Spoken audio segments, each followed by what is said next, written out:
நீங்கள் பார்த்துக் கொண்டு இருப்பது தமிழ் செய்திகள் 24 முதல் 7 வரை. இன்றைய முக்கிய செய்திகள். கத்தார் மீதான இஸ்ரேலிய தாக்குதல் இயல்பாக்க அச்சுறுத்தலை ஏற்படுத்துகிறது என்று OIC உச்சிமாநாட்டின் வரைவு கூறுகிறது. காசா நகரில் இஸ்ரேலிய படைகளுக்கு எதிராக சரையா அல்-குட்ஸ் மற்றும் அல்-கஸ்ஸாம் நடவடிக்கைகளை தொடங்குகின்றன. ஊடக அலுவலக தாக்குதல்களுக்கு மத்தியில் இஸ்ரேலிய ஆக்கிரமிப்பு டஜன் கணக்கான ஏமன் பத்திரிகையாளர்களின் உயிரை பறித்தது. புர்ஜ் கலவையில் கார் மீது இஸ்ரேலிய ட்ரோன் தாக்குதலில் 1 பேர் கொல்லப்பட்டனர். இனி விரிவான செய்திகள். கத்தார் மீதான இஸ்ரேலிய தாக்குதல் இயல்பு நிலையை அச்சுறுத்துவதாக OIC உச்சிமாநாட்டின் வரைவு தீர்மானம் கூறுகிறது. கத்தார் மீதான இஸ்ரேலின் சமீபத்திய தாக்குதல் மற்றும் அதன் பரந்த கொள்கைகள் அரபு நாடுகளுடனான உறவுகளை இயல்பாக்குவதற்கான முயற்சிகளை அச்சுறுத்துவதாக அரபு இஸ்லாமிய உச்சிமாநாட்டின் வரைவு தீர்மானம் ஞாயிற்றுக்கிழமை எச்சரித்தது. ராய்ட்டர்ஸ் செய்தி நிறுவனத்தால் காணப்பட்ட உரை, கத்தார் மீதான மிருகத்தனமான இஸ்ரேலிய தாக்குதல் மற்றும் இனப்படுகொலை, இன அழிப்பு, பட்டினி, முற்றுகை மற்றும் காலனித்துவ நடவடிக்கைகள் மற்றும் விரிவாக்க கொள்கைகள் உள்ளிட்ட இஸ்ரேலின் விரோத செயல்களின் தொடர்ச்சி, பிராந்தியத்தில் அமைதி மற்றும் சகவாழ்வுக்கான வாய்ப்புகளை அச்சுறுத்துகிறது என்பதை உச்சிமாநாடு மீண்டும் உறுதிப்படுத்துகிறது என்று கூறுகிறது.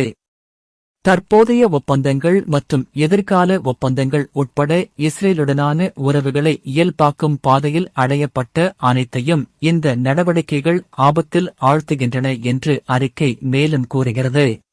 ஞாயிற்றுக்கிழமை தோஹாவில் நடந்த மூடிய கதவு கூட்டத்தின் போது, கத்தாரின் பாதுகாப்பு அரபு மற்றும் இஸ்லாமிய தேசிய பாதுகாப்பின் ஒருங்கிணைந்த பகுதியாகும் என்று அரபு மற்றும் இஸ்லாமிய வெளியுறவு அமைச்சர்கள் அறிவித்ததாக அல் ஜசீரா செய்தி வெளியிட்டுள்ளது.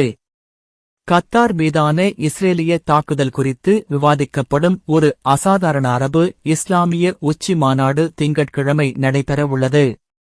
காசா நகரில் இஸ்ரேலிய படைகளுக்கு எதிராக சரையா அல்-குட்ஸ் மற்றும் அல்-கஸ்ஸாம் நடவடிக்கைகளை தொடங்கியுள்ளன.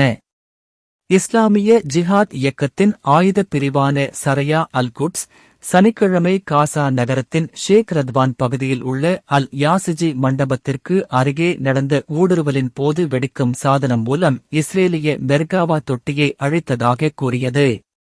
இஸ்ரேலிய இராணுவத்தால் முற்றுகையிடப்பட்ட போதிலும் காசா நகரத்தின் மீது தீவிரமான வான்வழி மற்றும் பீரங்கி தாக்குதல்கள் இருந்த போதிலும் பாலஸ்தீனிய எதிர்ப்பு பிரிவுகள் படையெடுக்கும் படைகளை தொடர்ந்து எதிர்கொள்கின்றன. நகரத்தின் தெற்கே இஸ்ரேலிய சிறப்பு படை ஊடுருவலை முறியடித்ததாக படைப்பிரிவுகளைச் சேர்ந்த போராளிகள் கூறினர். பின்னர் நடவடிக்கையின் வீடியோ காட்சிகளை வெளியிட்டனர். இஸ்ரேலிய பிரிவு திரும்பப் பெற்ற பிறகு அந்தக் குழு எபிரேய மொழியில் குறிக்கப்பட்ட உடைகள், இராணுவ உபகரணங்கள் மற்றும் தகவல் தொடர்பு சாதனங்களின் எச்சங்களைக் காட்டியது. இதற்கிடையில் ஹமாஸின் ஆயுதப் பிரிவான அல்-கஸ்ஸாம் படைப்பிரிவு காசா நகரத்தை ஆக்கிரமிப்பதை நோக்கமாக கொண்ட இஸ்ரேலின் கிதியோன் தேர் 2 பிரச்சாரத்திற்கு பதிலளிக்கும் விதமாக மோசஸ்டாஃப் என்ற பெயரில் தொடர்ச்சியான நடவடிக்கைகளை அறிவித்தது. இஸ்ரேலிய இராணுவம் தனது இராணுவ நடவடிக்கையை தொடங்குவதாக அறிவித்து சிறிது நேரத்திலேயே வடக்கு காசா பகுதியில் உள்ள ஜைடவுன் மற்றும் ஜபாலியா சுற்றுப்புறங்களில் இந்த நடவடிக்கைகளில் முதலாவது நடந்ததாக காசம் வட்டாரம் அல் ஜசீராவிடம் தெரிவித்துள்ளது. அவசர உச்சிமாநாட்டிற்குப் பிறகு இஸ்ரேலுடனான இராஜதந்திர உறவுகளை மறுபரிசீலனை செய்ய அரபு தலைவர்கள் அழைப்பு விடுக்கின்றனர். AFP பார்த்து வரைவு அறிக்கையின்படி, கத்தாரில் ஹமாஸ் தலைவர்களை குறிவைத்து இஸ்ரேல் முன்னெப்போதும் இல்லாத தாக்குதலுக்குப் பிறகு அரபு மற்றும் முஸ்லிம் தலைவர்கள் இஸ்ரேலுடனான இராஜதந்திர மற்றும் பொருளாதார உறவுகளை மறுபரிசீலனை செய்ய அழைப்பு விடுக்கின்றனர். தோஹாவில் நடந்த உச்சிமாநாடு இன்னும் பகிரங்கப்படுத்தப்படாத ஒரு கூட்டு அறிக்கையை ஏற்றுக்கொள்கிறது.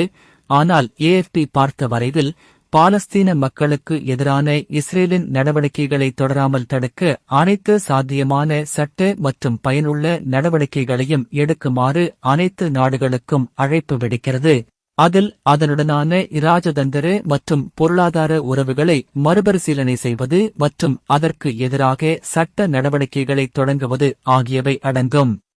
இஸ்ரேல் நீண்ட காலமாக எகிப்து மற்றும் ஜோர்டானுடன் உறவுகளை பேணி வருகிறது. மேலும் 5 ஆண்டுகளுக்கு முன்பு ஐக்கிய அரபு எமிரேட்ஸ் மற்றும் பஹ்ரைனுடன் உறவுகளை ஏற்படுத்தியது.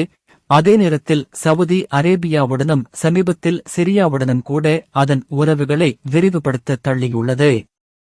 ஊடக அலுவலக தாக்குதல்களுக்கு மத்தியில் இஸ்ரேலிய ஆக்கிரமிப்பு டஜன் கணக்கான ஏமன் பத்திரிகையாளர்களின் உயிர்களை கொன்றது. இந்த தாக்குதல்கள் குறிப்பாக சனாவின் அடர்த்தியான அல் தஹ்ரீர் மாவட்டத்தில் உள்ள செப்டம்பர் 26 மற்றும் அல் ஏமன் செய்தித்தாள்களின் அலுவலகங்களை குறிவைத்து கட்டிடங்களை தரைமட்டமாக்கி சுற்றியுள்ள குடியிருப்பு பகுதிகளுக்கு குறிப்பிடத்தக்க இணை சேதத்தை ஏற்படுத்தின. செப்டம்பர் 26 செய்தித்தாள் ஏமனின் அன்சரல்லாவின் அதிகாரப்பூர்வ ஊடகமாகும். வாராந்திர பதிப்பை ஊழியர்கள் தயாரித்துக் கொண்டிருந்தபோது சக்தி வாய்ந்த வெடிப்புகள் ஏற்பட்டன.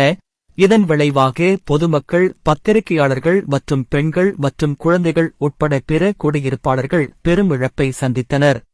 இஸ்ரேலிய படைகள் தாக்குதல்கள் முகாம்கள், அன்சரல்லா மக்கள் தொடர்புத்துறை மற்றும் எரிபொருள் சேமிப்பு வசதிகள் போன்ற இராணுவ தளங்களை குறிவைத்ததாக அறிவித்தன. சமீபத்தில் எதிர்ப்புக் குழு இஸ்ரேலிய பிரதேசத்தில் நடத்திய ட்ரோன் மற்றும் ஏவுகணை தாக்குதல்களுக்கு பதிலடி கொடுக்கும் விதமாக இதற்கு பதிலளிக்கும் விதமாக ஏமன் ஆயுதப்படைகள் நெகேவ் பாலைவனத்தில் உள்ள இஸ்ரேலிய இராணுவ இலக்கு மீது பாலிஸ்டிக் ஏவுகணைகள் மற்றும் ட்ரோன்களை பயன்படுத்தி தாக்குதல் நடத்துவதாக அறிவித்தன. காசா மீதான முற்றுகை நீக்கப்பட்டு இனப்படுகொலை முடிவுக்கு வரும் வரை தங்கள் எதிர்ப்பை தொடர உறுதியளித்தன.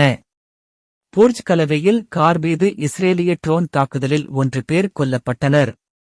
லெபனான் சுகாதார அமைச்சகம் ஞாயிற்றுக்கிழமை நாட்டின் தெற்கில் இஸ்ரேலிய தாக்குதலில் ஒருவர் கொல்லப்பட்டதாக கூறியது. அங்கு இஸ்ரேல் ஹெஸ்புல்லா உறுப்பினர்கள் அல்லது சொத்துக்களை குறிவைப்பதாக அடிக்கடி கூறுகிறது. புர்ஜ் கலவே நகரில் ஒரு காரில் இஸ்ரேலிய எதிரி நடத்திய தாக்குதலில் ஒருவர் கொல்லப்பட்டதாக அமைச்சகம் ஒரு அறிக்கையில் தெரிவித்துள்ளது. வெள்ளிக்கிழமை தெற்கு லெபனானில் உள்ள ஐதரூன் நகரில் இஸ்ரேலிய தாக்குதலில் ஒருவர் கொல்லப்பட்டதாக அமைச்சகம் தெரிவித்துள்ளது. இத்துடன் இந்த செய்திகள் முடிவடைகிறது. மேலும் இந்த சேனலை சப்ஸ்கிரைப் பண்ணிக் கொள்ளுங்கள். நன்றி.